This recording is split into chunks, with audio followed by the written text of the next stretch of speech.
Eto na nga. Iniintay ko yung sagot mula sa office ni Mr. Ishimura. Hindi pa sila nagre-reply sa email eh. Hala, paano yan? Sa Friday na yung outing natin.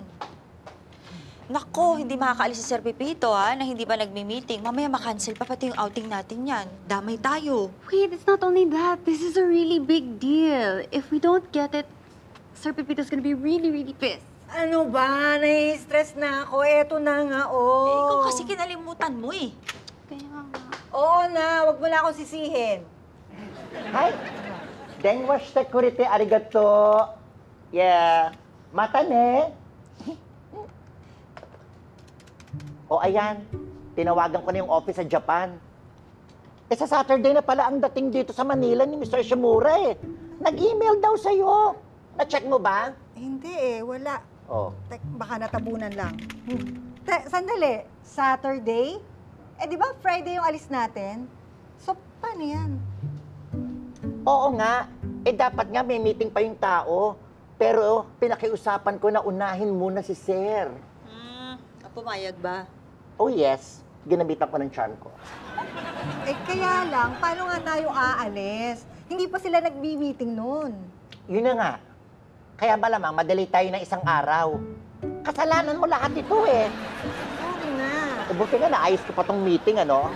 Dahil dyan, ibibigay mo na ng 75% off ang outfit ko. Yon, kung matutuloy pa tayo.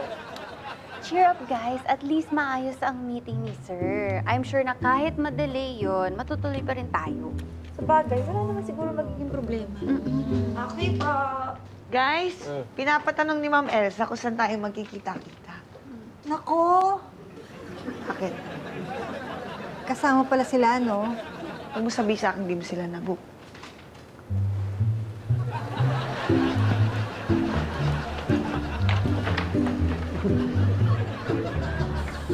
Sorry po talaga, sir. Kaya nga po, personal na po ako pumunta dito para sabihin sa inyo. Nahiya kasi ako sabihin sa phone. So, ang punta natin ng resort dapat, Biyernes, pero ang meeting ko Sabado. Opo.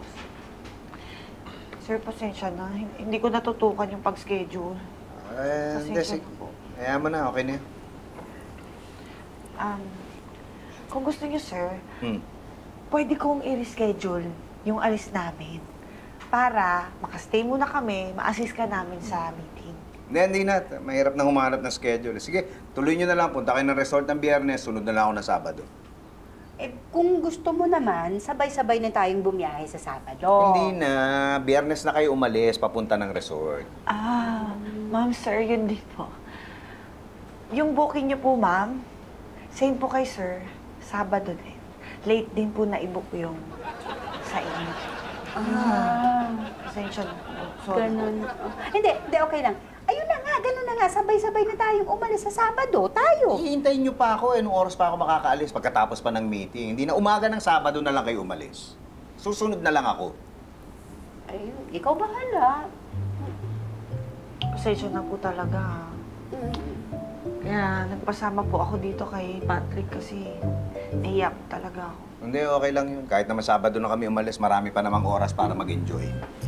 Be, sinama mo ba ako dito para makipag-usap kina Fitz? Oo, bakit? Sinama mo ako para makipag-usap, di mo lang ako pinagsalita. Ang hirap sa'yo eh.